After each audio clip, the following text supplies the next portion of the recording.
ફરીથી બુલડોઝર ફરી વળ્યું છે। ગુજરાતમાં છેલ્લા ઘણા સમયથી બુલડોઝરની જોરદાર ગર્જના થઈ રહી છે। રાજ્યનો એક પણ એવો વિસ્તાર નથી કે જ્યાં દાદાનું બુલડોઝર પહોંચ્યું ન હોય।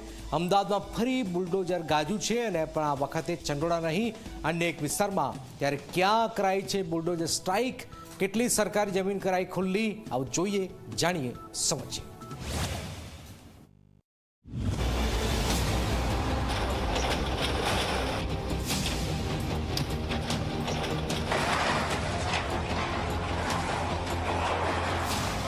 ગુજરાતમાં દાદાના બુલડોઝરનો પ્રહાર ફરી એકવાર ગેરકાયદે દબાણોને નેસ્તનાબૂદ કરી રહ્યો છે। રાજ્યના ખૂણે ખૂણે જ્યાં સરકારી જમીન પર ગેરકાયદે બાંધકામો ઊભા થયા ત્યાં બુલડોઝરનો પંજો ન્યાયની ગર્જના સાથે પહોંચી રહ્યા છે। ગુનાખોરીની આડમાં ઊંચી ઊંચી બિલ્ડિંગો ઊભી કરનારાઓની હવે ખેર નથી।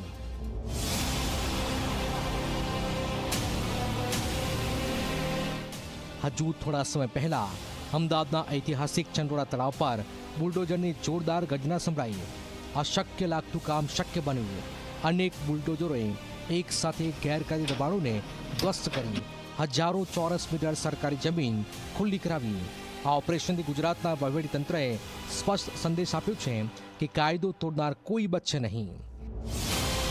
અને હવે બુલડોઝરનો પંજો અમદાવાદના બાપુનગરમાં ગરજ્યો।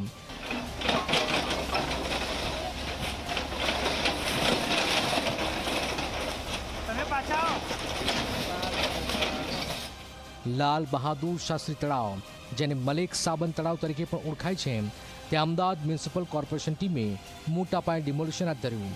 450થી પણ વધુ કાચા પાકા દબાણો પર બુલડોઝર ફેરવી દેવાયું, જેમાં 5 જેસીબી, 2 હિટાચી બ્રેકર, 7 હિટાચી મશીનો સહિત 14 વિશાળ મશીનરીઓ, 100 શ્રમિકો કામે લાગ્યા। આ કાર્યવાહીથી 15,000 ચોરસ મીટર જગ્યા ખુલ્લી કરાઈ। આ એ લોકો હતા કે જેઓ સરકારી જમીન પર લાંબા સમયથી કબજો કરીને બેસી ગયા હતા।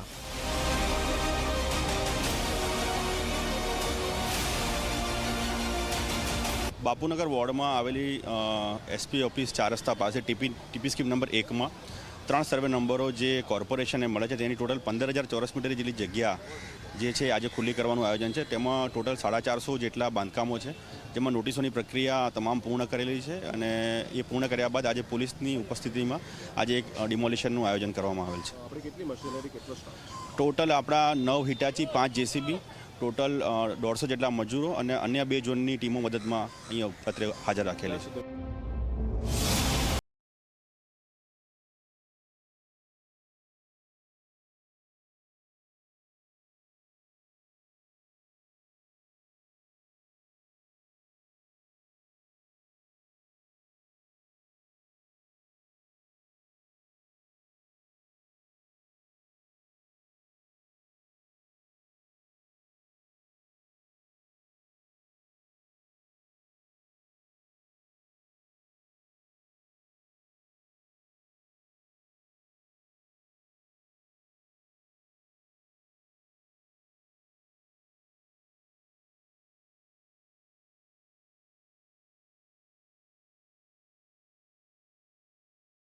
ચંડોળાના મેગા ડિમોલિશન બાદ અમદાવાદ મ્યુનિસિપલ કોર્પોરેશનની ડિમોલિશન કામગીરી હજી પણ યથાવત છે અને હવે તંત્રના બુલડોઝર અને જેસીબી મશીન પહોંચ્યા છે બાપુનગર વિસ્તારમાં, એટલે કે શાસ્ત્રી તળાવ કે જે મલેક સાબન સ્ટેડિયમ તરીકે પણ ઓળખાય છે। ત્યાં આપ જોઈ શકો છો તળાવ એટલે કે સ્ટેડિયમની આસપાસમાં લગભગ 15,000 ચોરસ મીટર જગ્યામાં જે પ્રમાણે કાચા પાકા લગભગ 450 જેટલા મકાનો જે દબાણ તરીકે ઊભા કરી દેવામાં આવ્યા હતા, તેના ઉપર ચુસ્ત પોલીસ બંદોબસ્ત વચ્ચે તંત્રની વિશાળ મશીનરી છે તે ફરવાની શરૂઆત થઈ ચૂકી છે।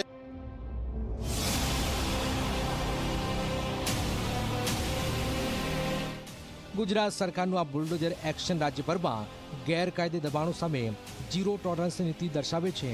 ચંડોળા તળાવથી લઈને બાપુનગર સુધી હજારો એકર સરકારી જમીન ખુલ્લી કરાઈ છે। આ કાર્યવાહી એ સંદેશ આપે છે કે ગુનાખોરીની આડમાં ગેરકાયદે બાંધકામો કરનારો હવે બચી નહીં શકે।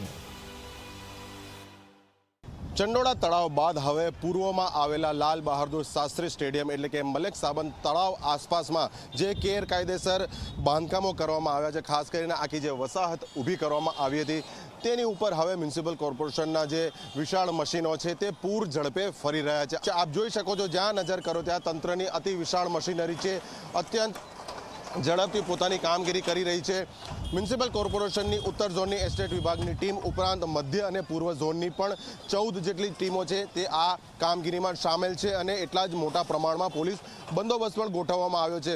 અધિકારીઓ અને પોલીસ કર્મચારીઓ મળી 450 કરતાં પણ વધારેનો જે પોલીસ સ્ટાફ છે તે હાલની આ કામગીરી દરમિયાન બંદોબસ્તમાં રાખવામાં આવ્યો છે.